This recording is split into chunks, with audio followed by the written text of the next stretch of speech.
Le réchauffement climatique. Le réchauffement climatique fait l'objet de nombreux débats au milieu scientifique.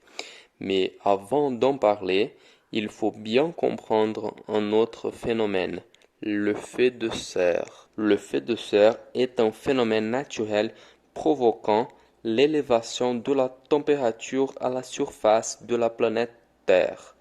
Il reçoit ce nom parce que son mécanisme physique est semblable à ce qui se passe à l'intérieur d'une serre, utilisée pour cultiver les plantes.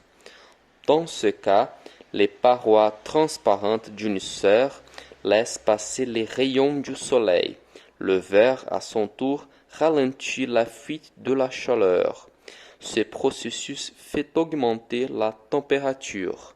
À partir de cette comparaison, on peut remplacer la serre par l'atmosphère et le verre par les gaz à effet de serre, tels que la vapeur d'eau, présente naturellement dans l'atmosphère et provenant de l'évaporation des océans et des cours d'eau, ainsi que de la transpiration des plantes. Le dioxyde de carbone ou CO2, le méthane et l'oxyde nitreux. 2 tiers du rayonnement solaire sont absorbés par l'atmosphère, les sols et les océans, alors que le tiers restant est directement réfléchi vers l'espace par les surfaces blanches de la Terre, nuages, glaces, déserts de sable. L'énergie absorbée sera remise sous forme de rayons infrarouges. Dans cet instant, les gaz à effet de serre empêchent ces rayons de se dissiper dans l'espace, ce qui contribue au réchauffement de la planète. Les scientifiques estiment que sans cet effet de serre, la température moyenne de la surface terrestre serait environ moins 19 degrés Celsius, au lieu de 15 degrés Celsius que nous connaissons aujourd'hui. La vapeur d'eau est responsable de la grande majorité de l'effet de serre naturel, du fait que l'eau a un effet de rétroaction sur le changement climatique.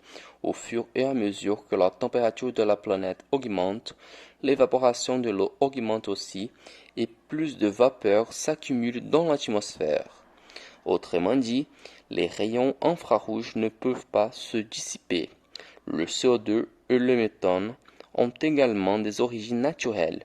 Le CO2 provient des éruptions volcaniques et des feux de brousse, alors que le méthane est issu de la fermentation dans les écosystèmes, marécages et digestion des ruminants. Le CO2 et le méthane proviennent aussi des sources humaines, et ce sont justement ces activités humaines les principales responsables du réchauffement climatique au fil des dernières années.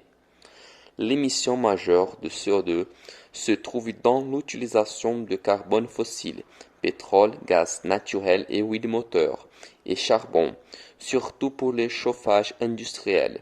Pour le méthane, les changements d'occupation des sols et l'agriculture intensive jouent le rôle déterminant dans l'émission de ces gaz. En ce qui concerne l'oxyde nitreux, son émission se fait par les sols et provient notamment de l'utilisation des engrais azotés. Les conséquences de ce changement climatique sont aussi nombreuses que néfastes. Modification de l'équilibre thermique de la planète, fonte de glaciers, hausse du niveau de la mer, hausse de la température des océans, intensification des pluies, prolifération des insectes et des maladies, perte de la biodiversité. Afin de répondre à ces menaces, l'Organisation des Nations Unies a créé l'accord de Paris en 2015, dont font partie 195 pays, y compris la France et le Brésil. Le but central de cet accord est de limiter l'augmentation de la température à 1,5 degré Celsius par rapport au niveau pré-industriel. Et dans ce contexte, les pays investissent beaucoup d'argent dans les sources renouvelables telles que l'énergie éolienne et l'énergie solaire, étant donné que leur exploitation ne produit pas d'énormes quantités de déchets ou de polluants. Et toi, aurais-tu d'autres solutions qui permettent le ralentissement du réchauffement climatique?